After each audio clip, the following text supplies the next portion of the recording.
Қайырлы күн достар. Менің каналыма қош келдіңіздер. Келе жатқан ұлыстың ұлы күні Наурыз мейрамы құтты болсын. Соған орай сіздермен Наурыз көжені рецептісімен бөлісетін боламын. Әр өңірде әртүрлі жасайды. Бізде батыс өңірінде қалай жасалады, соны бүгін сіздермен бөлісетін боламын. Наурызға міндетті түрде 7 түрлі тағам қажет болады.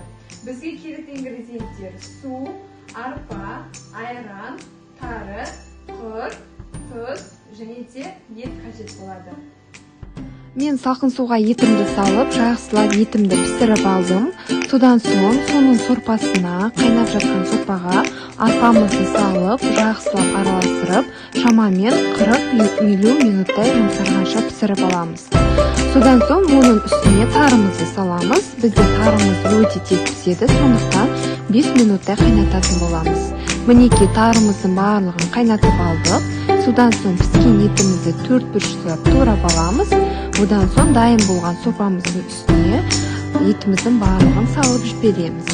Одан кейін оның үстіне құртты салатын боламыз. Құртты сіздер ұнтақтап салсаңыздар болады, яғни барлығын ватып, я болмаса осылай салсаңыздар да болады, ол өзі жібіп жақсы болып шығады. Содан соң оның барлығын жақсылап араластырып аламыз. Дәміне қарай тұз салсаңыздар болады, я болмаса құрттың тұзы да жеткілікті, өздеріңіз дәміне қарасаңыздар. Оның үстіне айран, я болмаса қант қосуға болады.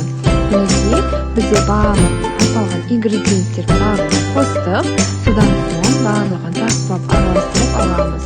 Бізде өте дәмді көже дайын болады. Мінекей достар, өте дәмді көжеміз дайын болды. Міндетті түрде жасап көріңіздер. Менің каналыма тіркеліп, лайк басып қосуды ұмытпаңыздар.